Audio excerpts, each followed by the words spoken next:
Las opiniones y juicios emitidos durante este programa son de la exclusiva responsabilidad de su conductor.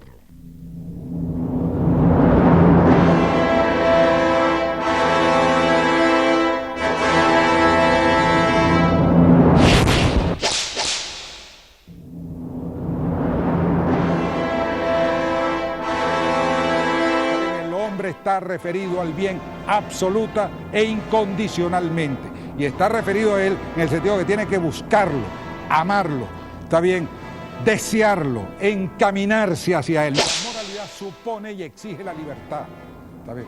No puede haber libertad sin bien, la ley, porque la ley sin bien, la ley sin justicia no es ley, está bien, ni sirve para nada. Si no respeta la interioridad, el alma humana, no sirve para nada. Si colectiviza al hombre, en aras al fin que sea, está bien, destruye a la humanidad. Buenas noches, amigos del programa Sin Contemplaciones. Quiero empezar este programa haciendo unas referencias al programa anterior. Y es que, hablando de el modo como el empirismo define e identifica al mundo exterior, yo hice referencia a un aullante puy que está sembrado delante del edificio de Venezolana de Televisión, que efectivamente en la época en que florecen los árboles aquí en Caracas, decía que ese aullante puy era una maravilla, y efectivamente lo que pasa es que no se trata, como ustedes se habrán dado cuenta, de un aullante puy, sino de un araguaney.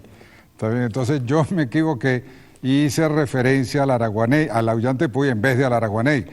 Pero en todo caso les recomiendo que cuando empiecen a florecer los araguaneyes en Caracas, que pasen por delante de Venezolana de Televisión y en la acera de enfrente, está bien, de la entrada principal del Canal 8, hay un árbol maravilloso, está bien, maravilloso, que vale la pena salir de su casa, coger el carro y pasar por aquí para verlo.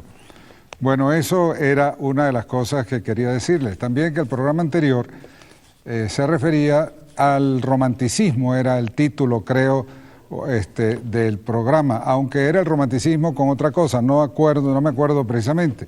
Y en realidad poco se habló del romanticismo. Yo sé que hemos hablado antes del romanticismo, pero quería hacer la referencia en este caso en que vamos a hablar hoy de Kant, que es el gran filósofo de la Ilustración y del racionalismo ilustrado del siglo XVIII. Quería hacer referencia a que el romanticismo es la reacción contra esta valoración y esta absolutización de la ciencia, del saber, de la razón humana, de la experimentación científica, del desarrollo del conocimiento, de la idea de la educación ilustrada como un camino real hacia la superación de la ignorancia y de las limitaciones tradicionales que la historia evidencia sobre el hombre y la condición humana en todo tiempo y en toda época. El romanticismo es una reacción contra esta, como les digo, esta hipervaloración de la ciencia. Y más allá de la razón y del saber y de la ciencia, afirma que en realidad lo primero y lo absoluto en el orden de lo real no es el conocimiento, ni es el saber, ni es la ciencia, sino que es la vida. Está bien, la vida. Este será el gran tema que retomará y recogerá y desarrollará y vivirá, está bien, el gran filósofo alemán que fue Federico Nietzsche durante el siglo XIX. ¿Está bien? Este es uno de los grandes temas que retomará antes de Nietzsche, uno que fue un maestro de Nietzsche y una inspiración en Nietzsche, que contemporáneo del filósofo Hegel, alemán también, que les voy a nombrar, que se llamaba Arturo Schopenhauer, muy influenciado también por las filosofías de la India y por el conocimiento que se había ido filtrando y acentuando en Europa sobre las grandes culturas del Oriente, gracias pues a los contactos comerciales y a la expansión de la influencia y de las relaciones de Europa con el Oriente durante el siglo XVIII y luego posteriormente. Entonces Schopenhauer también afirmaba esta tesis fundamental, y en ese sentido él es uno de los grandes figuras de la filosofía romántica, es el filósofo Arturo Schopenhauer. Pero hablamos de esto en otra ocasión, pero en fin, quería hacer mención de esto porque en el programa en donde el romanticismo era parte del título del programa, pues escasamente hablé del romanticismo. En todo caso, tendremos ocasión de hablar de él y mucho en los programas subsiguientes a este.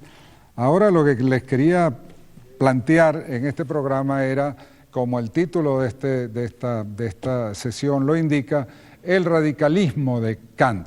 ¿Está bien? Uno pensaría que Kant es la antítesis del radicalismo porque era un hombre que inclusive el orden de su existencia era previsible. La gente ponía su reloj en el pueblo de Königsberg, en Prusia del Norte, donde él vivía, porque Kant pasaba a la hora exacta por el mismo sitio todos los días cuando iba de su casa a la universidad o cuando volvía de su casa a la universidad.